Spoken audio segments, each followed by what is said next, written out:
Assalamu alaikum. Je viens de tomber sur une vidéo intitulée Laïcité et Islam de la chaîne YouTube Parle-moi d'Islam, datée du 12 juillet 2016, qui, comme bon nombre de vidéos ces temps-ci, ne semble que s'occuper de faire la promotion du cadre et des valeurs laïques et de faire accepter le concept de laïcité auprès des musulmans récalcitrants. Le but étant de faire adhérer les consciences musulmanes de France à cette laïcité qui sera bien entendu présentée par ses partisans de manière fallacieuse. Cette vidéo passe à un degré supérieur de ce que l'on avait l'habitude de voir puisqu'elle commence avec Bismillah et un fond visuel républicain afin de créer une compatibilité inconsciente entre les deux cadres, le cadre islamique et le cadre républicain.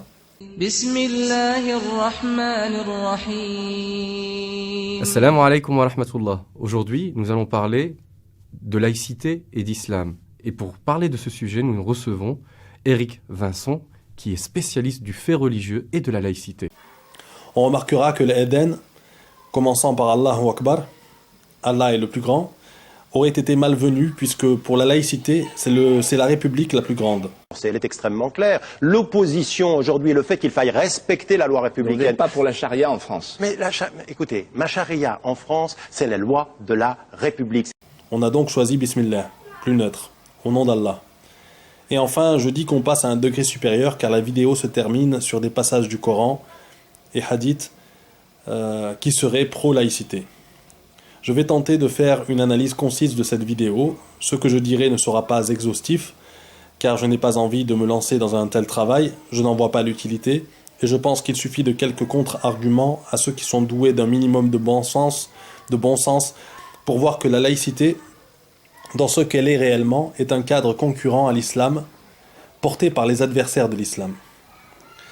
Dans cette vidéo, on fait appel à un spécialiste de la laïcité qui vient nous définir ce qu'est la laïcité d'un point de vue juridique, d'abord en présentant 3 principes, le premier desquels étant la liberté, nous dit-il. Donc de ce point de vue-là, du point de vue de la laïcité juridique, de la laïcité selon la loi de 1905, eh bien la laïcité c'est 3 choses. D'abord, la liberté, les libertés. Liberté de croire ou de ne pas croire, liberté de pratiquer ou pas une religion. La liberté de croire ou de ne pas croire, ce que l'on trouve aussi en islam, on ne peut pas forcer les cœurs. Cependant, ceux qui refusent l'islam doivent s'acquitter de la capitation ou bien se préparer à être combattus. Pour les catégories de personnes concernées par la capitation, je laisse cette question aux savants. On voit déjà qu'on nous présente un cadre différent d'emblée, mais les différences ne s'arrêtent pas là. On peut sur ce premier point dire que les choses telles qu'elles sont définies dans le cadre islamique ne sont pas présentées de manière hypocrite comme elles le sont dans le cadre laïque. En France, les Arabes et les Noirs sont humiliés, mais ça n'est écrit nulle part. Au contraire, on leur fait sans cesse miroiter une égalité et une fraternité qui n'arriveront jamais. En islam, ceux qui paient la capitation, les cas les plus courants étant les gens du livre, les chrétiens et les juifs, le font en humiliation. Les musulmans qui paient la zakat, eux, le font par purification. Tout est écrit sans hypocrisie. Quand la laïcité nous dit que nous sommes libres de croire ou de ne pas croire, c'est non seulement faux, mais c'est en plus passible pour certaines croyances d'amende d'emprisonnement, de mise au banc, etc. On peut évoquer des événements comme le 11 septembre, la théorie de l'évolution, les théories scientifiques en général, le révisionnisme concernant les faits comme la Deuxième Guerre mondiale, et plus subtilement les codes culturels, la jupe préférée au hijab, l'alcool moins ringard que l'eau, l'athéisme plus scientifique, civilisé et moderne que le monothéisme plus arriéré. Cette hypocrisie ne doit pas faire oublier que pour beaucoup de personnes, remettre en question les choses qui viennent d'être citées peut s'apparenter ou conduire à une mise à mort sociale. Donc la liberté met au prix de ton confort, voire statut social. En islam, le musulman qui quitte sa religion est passible de la peine capitale, c'est clair et net. Dans la laïcité, seul le fait de quitter le cadre laïque peut entraîner des répercussions dommageables. Pas d'école, de travail, d'accompagnement scolaire pour les porteuses de voile, pas de travail pour ceux qui veulent prier à l'heure. Donc, au nom de la laïcité, tu es forcé de changer de religion. Cette religion est la laïcité. Donc, il faut que nous inventions, pour établir la République, une spiritualité, voire une religion, spécifique. Ça germe donc dans les milieux républicains, beaucoup dans les milieux francs-maçons, sous le Second Empire, se constitue d'ailleurs, par exemple, une alliance religieuse universelle dans laquelle on va trouver à la fois des catholiques libéraux, des protestants libéraux, des juifs libéraux, puisque toutes les religions sont un peu, enfin les dogmatismes sont en crise, mais en même temps des athées, des matérialistes, etc., portant un projet de religion universelle, de religion éclairée. Bon. Et donc, en fait, ceux qui vont construire, en grande partie, en tout cas l'école de la République, mais jouer un rôle déterminant dans la République, c'est le cas de Ferdinand Buisson, sont des gens qui sont venus à la République d'abord en étant des croyants, mais deuxièmement avec un projet spirituel, c'est-à-dire que la République, pour s'établir, a besoin de former sa propre religion, qu'ils vont appeler d'ailleurs, ça c'est un paradoxe incroyable, en tout cas une surprise, c'est un étonnement pour moi, jeune chercheur, la laïcité. Une religion de la liberté, c'est une religion des droits de l'homme, c'est une religion donc de l'humanité partagée, c'est une religion de l'instruction, c'est une religion du libre examen, c'est une religion un peu hétérodoxe en ce sens qu'elle s'appuie sur tout un courant qu'on trouve à la fois dans la Kabbale, dans l'illuminisme, dans la Kabbale, dans l'illuminisme, dans la Kabbale, dans l'illuminisme, dans la Kabbale, dans l'illuminisme, avec l'idée que c'est dans le fond aux hommes de continuer la création divine, donc on a une responsabilité aussi historique, ce qu'on appelle la théologie de la liberté, c'est-à-dire que l'œuvre n'est pas achevée, nous avons à la poursuivre, nous avons cette mission, et puis c'est comme je le dis, religion démocratique en ce sens que autant l'idée est de l'incarnation à travers Jésus, c'est-à-dire un seul homme, et eux, leur idée, c'est que, dans le fond, le divin, ou je ne sais pas comment dire, doit s'incarner dans tous les hommes. Mais continuons. Le spécialiste a également intégré dans son premier point hypocrite le fait que la laïcité, c'est de pouvoir critiquer les religions et les défendre. Je crois que vous devinerez très rapidement qu'il nous prend pour des cons, d'abord parce que le mot critiquer ne veut pas dire blasphémer ou insulter, or c'est bien l'insulte et le blasphème que l'on rencontre dans les faits. C'est la pratique exercée librement par Charlie Hebdo, par exemple.